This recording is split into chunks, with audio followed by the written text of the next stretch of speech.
Olá, sexto ano! Daremos início às nossas revisões e hoje é a revisão parte 1. Trabalharemos os primeiros temas da terceira unidade, que foram o Egito Antigo, os reinos africanos e a Grécia Antiga. Vamos relembrar, primeiramente, o Egito. Então, o que nós temos aqui? Essa imagem da unificação pelo primeiro faraó, que teria sido sucessor de Escorpião II, Menes. Ele unificou o Alto e o Baixo Egito. A coroa branca representa o Alto Egito, a coroa vermelha o Baixo Egito. A união das duas coroas, ou seja, a coroa branca e vermelha, representa o início do Império, ou seja, do Antigo Império no Egito Antigo.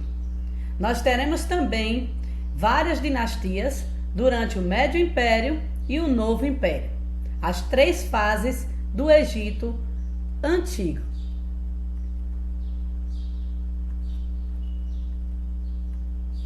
Como se dava a organização social no Egito Antigo? Primeiro, no topo da pirâmide, o faraó, que era considerado o próprio Deus na terra, e ele achava que, como eles acreditavam na vida após a morte, ele reencarnaria no mesmo corpo. Por isso que eles criaram as pirâmides, que eram túmulos tanto para membros da nobreza quanto membros da dinastia dos faraós e do próprio faraó, e que nos contam muitas histórias e a parte cultural de cada fase por meio dos hieróglifos que estão desenhados no interior dessas pirâmides. Mas voltando aqui para a pirâmide social, que é a organização da sociedade no Egito Antigo, as classes sociais que existiam. Abaixo do faraó nós temos os nobres e os sacerdotes. Esses sacerdotes cuidavam tanto da parte religiosa quanto também da parte medicinal e da explicação das vontades divinas, porque eles acreditavam, em vários deuses, eles eram politeístas. Abaixo dos nobres e sacerdotes, nós tínhamos os soldados, que compunham uma infantaria, ou seja, uma espécie de exército. Abaixo dos soldados, uma profissão muito importante era dos escribas, que eram responsáveis tanto por documentar tudo, ou seja, por meio da escrita dos hieróglifos, a escrita hieroglífica. Abaixo, os comerciantes, que desenvolviam o comércio por meio da troca também de mercadorias nas feiras. Abaixo dos comerciantes, os artesãos, que poderiam ser ferreiros, carpinteiros, marceneiros.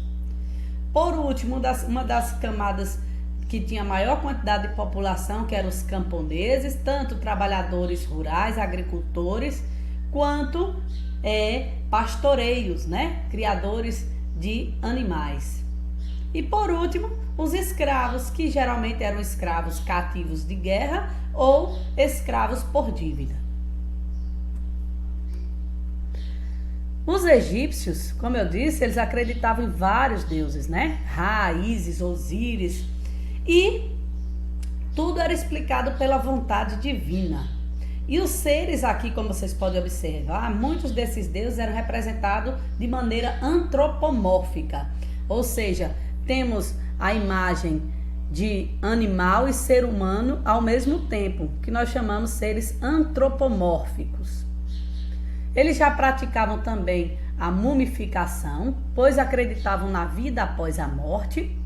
E esse processo de mumificação, ele é bem curioso, porque se tiravam as partes que poderiam entrar em putrefação, os órgãos que poderiam apodrecer, colocavam uma espécie de substância como bicarbonato de sódio, hoje em dia, ou o próprio sal, E dali eles acreditavam que iriam reencarnar no mesmo corpo da múmia. E eram enterrados também com pertences, como grandes tesouros,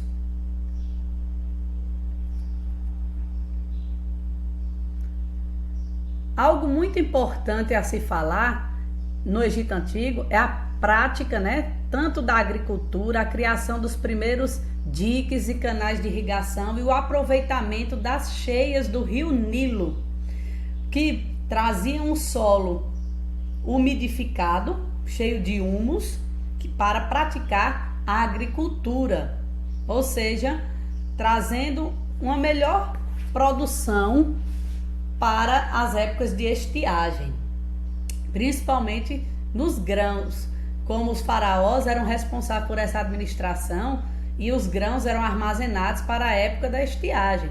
Então, os egípcios eles usaram o rio Nilo não só para a agricultura, mas também para a navegação.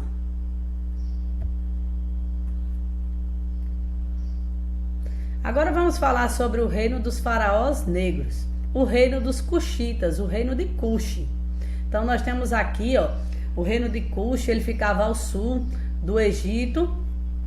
Eles também desenvolveram pirâmides, desenvolveram arquitetura, eram bons ourífices, desenvolveram a metalurgia e foi uma grande civilização, né? Também dentro da África. Hoje seria a região da Núbia, onde eles habitaram. Nosso conteúdo agora é a Grécia Antiga. A Grécia Antiga ela está dividida em 5 períodos, que é o período pré-homérico, onde as principais fontes estão no livro Ilíada e Odisseia de Homero, o mesmo livro que conta as aventuras de Ulisses e a Guerra de Troia. O período homérico, que foi a formação das genus, das comunidades familiares, onde tinha o pater como chefe daquela genus.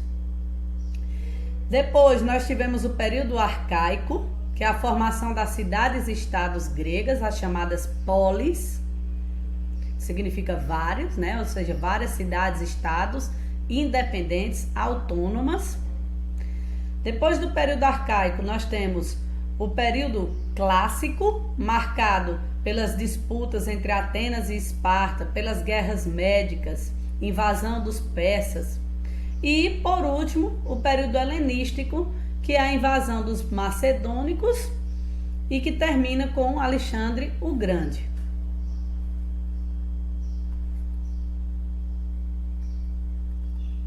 As principais polis gregas foram Atenas e Esparta.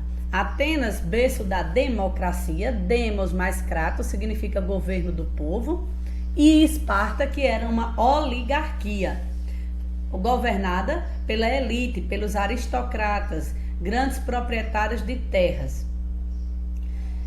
Nós temos aí modelos de governo, né, que se organizava em várias cidades-estados. Fora a democracia e a oligarquia, tivemos monarquia e tirania. E vamos falar um pouquinho mais sobre Atenas e Esparta.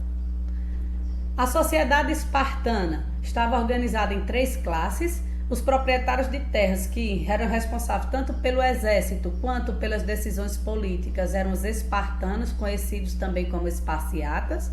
Abaixo deles estavam os periecos, que eram homens livres, comerciantes e artesãos. E por último, os ilotas, que era a maior parte da população, que eram os trabalhadores rurais, os camponeses e os escravos. Já a sociedade ateniense estava organizada em cidadãos, que eram todas as pessoas que nasceram em Atenas, para ser considerados cidadãos, e pessoas de posses, que tomavam as principais decisões políticas e participavam da democracia. Abaixo dos cidadãos estavam os metecos, que eram estrangeiros e não eram considerados cidadãos, por isso não poderiam participar da política, que era uma democracia, mas não para todos. Junto com os metecos também estavam os comerciantes e os artesãos. E por último, tínhamos os escravos. A religião grega, ela é muito curiosa. Nós temos vários deuses, ou seja, ela era politeísta. Entre os deuses dos deuses estava Zeus, entre a deusa do amor estava Afrodite, temos também o deus da guerra, que era Ares, o deus da inspiração e da beleza, que era Apolo, o deus da vegetação e do vinho, que era Dionísio, Deméter, que era a deusa da fertilidade, Hera, que era a deusa do casamento e das mulheres, entre vários outros deuses. Então, lembrando, religião politeísta. O que os gregos nos legaram? As Olimpíadas e a filosofia. Sim, eles já praticavam várias modalidades, como atletismo, discóbolo, lançamento de disco, entre outras atividades esportivas, mostrando que eles já cuidavam do corpo. Na filosofia, nós temos aqui Platão, né? Considerado também quem deu início, né, à filosofia, a arte do pensamento, do questionamento, de buscar respostas para a origem da vida, para a origem do mundo. E ele terá vários discípulos. Falando sobre os conflitos, eu trouxe 3 para vocês relembrarem aqui. As guerras médicas, que duravam décadas, que era sempre os persas tentando adentrar os territórios das cidades-estados gregas. Para isso, as cidades-estados gregas se uniram na Liga de Delos, na qual todas davam recursos, dinheiro para Atenas administrar, sendo que Atenas ela consegue expulsar os persas e começa a usar o dinheiro da Liga de Delos, não só para a proteção das fronteiras, como também para o seu apogeu cultural, como construções, e Esparta não ficará contente com isso, dando início à Guerra do Peloponeso entre Atenas e Esparta. Esses foram os principais conflitos na Grécia Antiga. Obrigada, bons estudos e até a próxima.